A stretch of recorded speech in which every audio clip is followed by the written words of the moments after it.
A fetal reduction is a procedure that happens during the first trimester or 12 weeks of your pregnancy.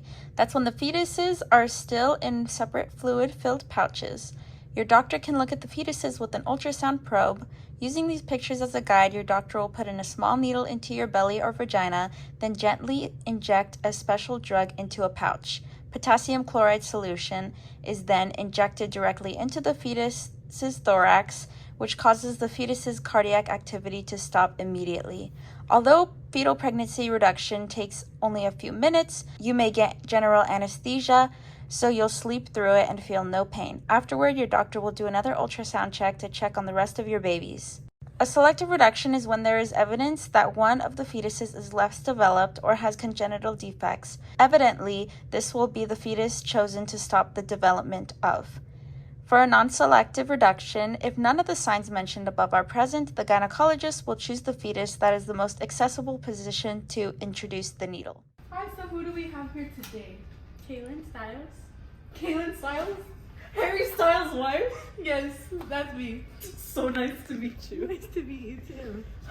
Okay, so what brings you in today? Well, I just had a positive pregnancy test and I just want to make sure everything's okay. Okay, perfect. So we're gonna start with an ultrasound for you today, okay? All right, so we're just gonna look and, all right, okay. So I see 1 right there, 2, and baby number 3 right there.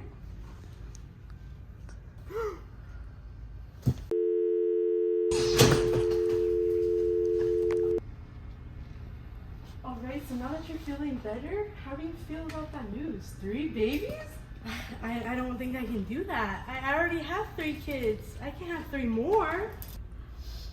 They don't know I know this hat. I want a fetal reduction.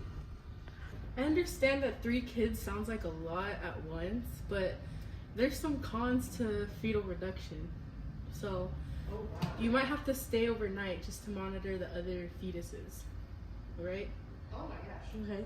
You are also at a higher risk for infection after the procedure. Yeah. You have a risk of miscarrying the rest of your babies. And this might be a very emotional and complex roller coaster for you to handle, especially if you're a lonely mom. You might feel guilty or you might feel depressed about reducing your number of fetuses, which could be of great concern to us. It all sounds like bad news. Hi, actually there are many benefits. Hi, I'm Abigail, your patient advocate. Alright, so some pros for fetal reduction can include improving your chances of having a healthy pregnancy for you and the baby. The procedure only takes a couple of minutes. It makes pregnancy a little less difficult. It decreases your risk of getting preeclampsia, placental abruption, gestational diabetes, and anemia, and it also reduces stress for both you and your infant. All right, Mrs. Styles, now that you've heard all of your options, is this still something you would want to go through with? You know what? Listening to all the pros and cons about the procedure, I think I still want to go through with it. All right, we can make that happen. All right, ma'am. It was nice doing business with you. Take care. Get out of here.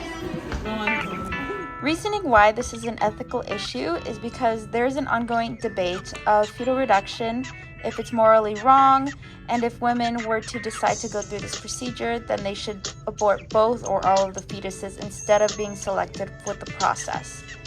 When it comes to fetal reduction, it is an all or nothing issue. The decision for fetal reduction is ultimately based on the patient's moral values and health beliefs.